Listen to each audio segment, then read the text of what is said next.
Yes, अब आपकी अगली वीडियो में बना रही हूँ, जो कि शब्द का है। आपका एक शब्द तो आपका कट गया है और दूसरा शब्द जो है वो आपको देखना है। यानी दूसरा कटा है आपका और पहला शब्द आपको देखना है। दो शब्द हैं आपके, एक कट गया है, एक आपको देखना है। तो अब इसमें देखिए, इसमें शब्द में क्या दे रखा है। मोकों का ढूंढे बंदे मैं तो तेरे पास में, नामे देवल नामे मस्जिद ना काबे कैलाश में। ना तो कोने क्रिया कर्म में, नहीं योग वैराग में, खोजे हुए तो तुरते ही मिलो पल भर की तलाश में। कहे कबीर सुनो भाई संतो, सब श्वासों की श्वास में। तो देखिए,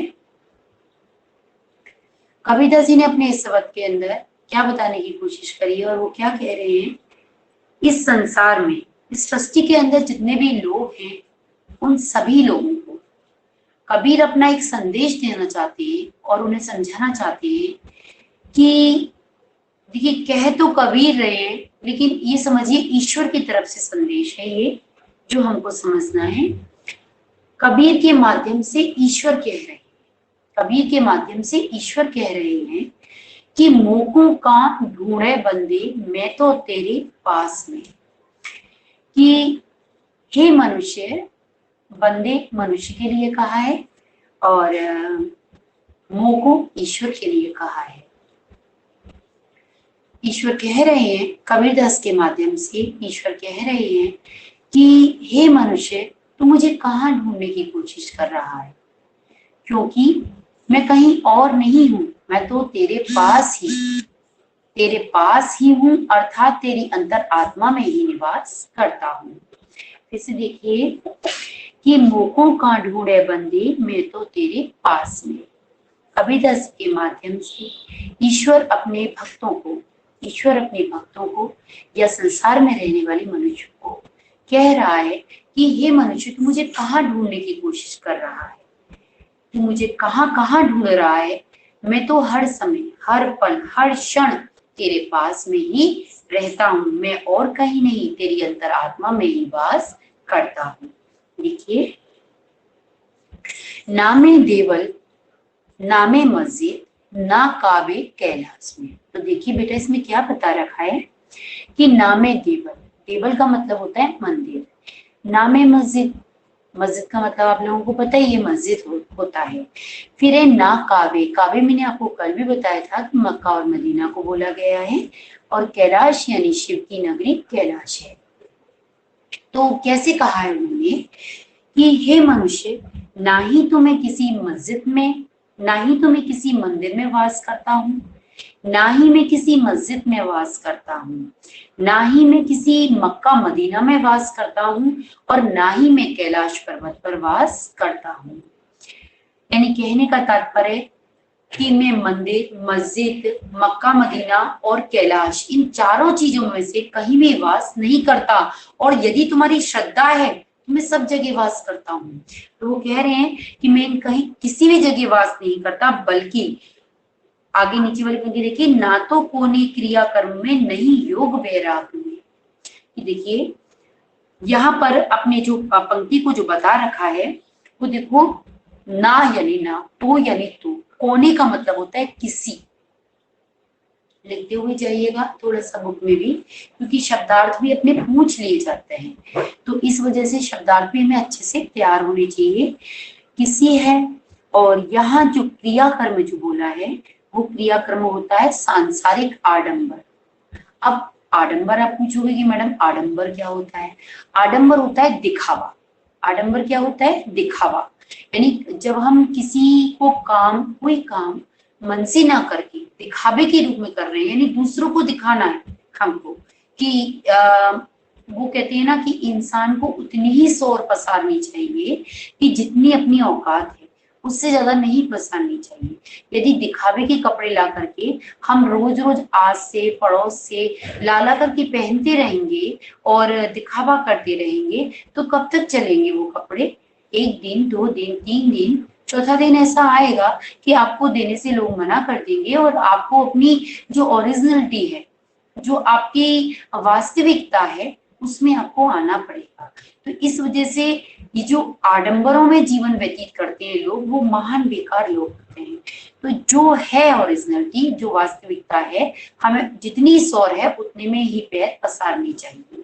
ठीक है, तो क्या बोला है कि कौन है, मैंने बताया कि क्रियाकर्म मैंने आपको बताया सांसारिक आडंबर, और नहीं योग, नहीं यानी नहीं होता है, और योग का मतलब होता है कि आपको पता होगा हम योग के द्वारा भी, यानी एक निष्ठ साधना करना। योग का मतलब है कि बहुत सारे लोग हैं एकदम से ऐसे करके बैठ जाते हैं योग में, और योग के द्वारा ही वो ईश्वर की प्राप्ति करना चाहते हैं कि हम एक जगह बैठे रहेंगे तो ईश्वर की प्राप्ति हो जाएगी। तो ऐसे नहीं है, मन से अनुभूति हो उस चीज की तभी हमें ईश्वर मिलता है। यदि हम बैठे तो योग में और मस्तिष्क में चल रहा है कि उसकी लड़ाई हो रही होगी, उसका झगड़ा हो रहा होगा, या घर में मेरे में क्या हो रहा होगा, मेरी संपत्ति का क्या हो रहा होगा, मेरे बच्चे क्या कर रहे होंगे, तो इस तरह से ईश्वर नहीं मिलता है। योग, केवल योग में बैठने से ईश्वर मिल जाता, तो जाने कितने लोग हजारों वर्ष बैठे रहते और उन्हें ईश्वर की प्राप्ति हो जाती है। नहीं, ऐसे नहीं मिलता है ईश्वर। तो वैराग वही होता है, वैराग्य धारण करना, यानी कहने का मतलब है, वैराग्य का मतलब होता है कि ऊपर से भगवा वस्त्रों को धारण करना। भगवा वस्त्र होते हैं, तिलक, छाप, चंदन इस तरह से लगा लिए अपने ऊपर, और पीताम्बर रूपी वस्त्र पहन लिए, माला पहन ली गले में, और दूसरों को दिखाने के लिए इस तरह से करे जा रहे हैं, हम जाप किए जा रहे हैं, और दिमाग कहीं और ही बैठा है अपना। तो इस तरह से ईश्वर नहीं मिलता। तो अब यहाँ मैं पूरी पंक्ति एक साथ बोल रही हूँ जिससे आपके अच्छे से समझ में आए। देखिए, भगवान कह रहे हैं कबीरदास जी के माध्यम से कि हे मनुष्यों, ना ही तो आप मुझे किसी क्रिया कर्म के द्वारा, ना ही तो आप मुझे किसी सांसारिक आडंबर के द्वारा प्राप्त कर सकते हैं, और ना ही मुझे आप किसी योग साधना के द्वारा प्राप्त कर सकते हैं, और ना ही आप मुझे वैराग्य यानी संन्यास धारण करके मुझे प्राप्त कर सकते हैं, यानी ऊपरी जो संन्यास होता है वो धारण करके मुझे प्राप्त कर सकते हैं। खोजी हुई तो तुरंत ही मिलो पल भर की तलाश में। कबीरदास जी कह रहे हैं कि हे मनुष्य, यदि तू वाकई में खोजी है और मेरी तलाश करना ही चाहता है, हे मनुष्य यदि तू वाकई में खोजी है और मेरी तलाश करना ही चाहता है, तो यदि तू मुझे पल भर भी सच्चे मन से मुझे ध्याता है, पल भर भी तेरा मस्तिष्क सांसारिक वस्तुओं से हट करके मुझ में तदाकार हो जाता है, तो तुझे मैं पल भर की तलाश के अंदर ही, मात्र क्षण भर में ही मैं तुझे प्राप्त हो जाऊंगा। कहे कबीर, सुनो भाई साधु, सब श्वासों की श्वास में। कबीरदास जी कहते हैं, अंतिम पंक्ति में कबीरदास जी कह रहे हैं कि हे साधु सन्यासियों, जितने भी साधु सन्यासी हैं संसार में, उनको एक दृष्टांत देते हुए वो कह रहे हैं कि मैं इस संसार के अंदर, कबीरदास जी कह रहे हैं, कबीरदास जी के माध्यम से ईश्वर कह रहा है, वो बात अपने माइंड में हमको रखनी ही है कि कबीरदास जी के माध्यम से ईश्वर कह रहे हैं, पीछे से ले रही हूँ आगे पे आऊंगी, कि कहे कबीर, सुनो भाई साधु, सब श्वासों की श्वास में, कि इस संसार में जितने भी, इस संसार के अंदर जितने भी साधु सन्यासी है, जितने भी साधु हैं, सन्यासी हैं, जितने भी प्राणी हैं, जितने भी मनुष्य हैं, जितने भी लोग हैं इस संसार के अंदर, मैं उन सब लोगों की मतलब प्राणों में, सबके हृदय में वास करता हूँ, और वही मेरा निवास रहता है।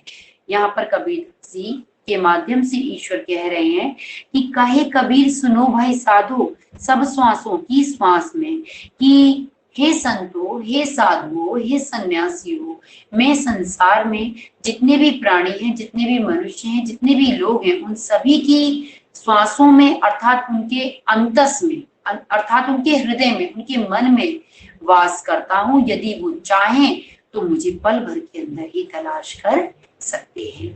तो इस तरह से आपकी ये साखी भी कंप्लीट हो गई। यानी कहने का तात्पर्य है कि देखिए, एक निष्ठ साधना बताइए ईश्वर की, और कुछ नहीं है, फालतू ढोंग ढपालों से ईश्वर की प्राप्ति कभी भी नहीं होती है। यदि निष्ठा है मन में, मन में एकाग्रचित्तता है तो हम ईश्वर को प्राप्त कर सकते हैं, अन्यथा ईश्वर की प्राप्ति आज क्या कभी नहीं हो सकती है। कि देखिए ये आपने योग वैरागी इसमें जो सब चीजें बताई है ना, ये अलग अलग योग का प्रभाव है बेटा। कि हमारे सतयुग में क्या था, हमारे क्या कहते हैं अभी फिर उसके बाद में त्रेता में क्या हुआ, उसके बाद द्वापर में क्या हुआ, और उसके बाद अब कलयुग में क्या हो रहा है, तो उसका प्रभाव यहाँ ईश्वर ने बोला है। सतयुग में लोग बाग तरह तरह से साधना करते थे, बड़ी मतलब कठिन तपस्या थी, तो लोग बाग बैठ करके तप किया करते थे, हजारों साल की उम्र होती थी उनकी, तो वो तप करते थे, तब कहीं जाकर ईश्वर की प्राप्ति होती थी। फिर उसके बाद में उन्होंने वैराग्य संन्यास धारण किया, तब कहीं जाकर के ईश्वर की प्राप्ति हुई।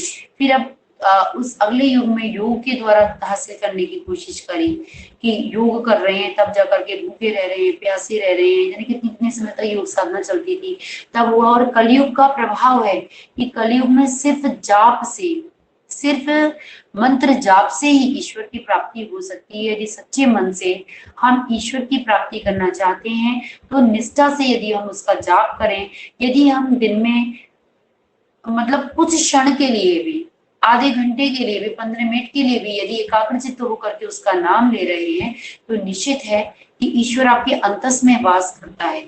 आज नहीं तो कल वो हमें जरूर दर्शन देगा।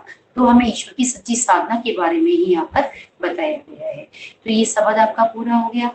दूसरा शब्द आपका ओमिट है, इस वजह से आप इसे छोड़ दीजिएगा, और अब इसमें से ही क्वेश्चन बनेंगे। आप लोग पढ़िए, अपनी स्टडी करिए, अपने नोट्स बनाइए। हाँ, जिन बच्चों ने भी चैनल को सब्सक्राइब नहीं किया है वो चैनल को सब्सक्राइब करें, और आपकी लाइक करें और शेयर भी करें आपस में एक दूसरे को, तो जिससे फिर मैं आगे आपको जो चैप्टर है वो आगे आपको इसी तरह से पढ़ाती रहूंगी। जो भी बच्चे नहीं, जिन बच्चों ने अभी नहीं किया है वो सारे बच्चे, all girls and all boys, इस चैनल को सब्सक्राइब करें। ओके बेटा, हैव अ नाइस डे।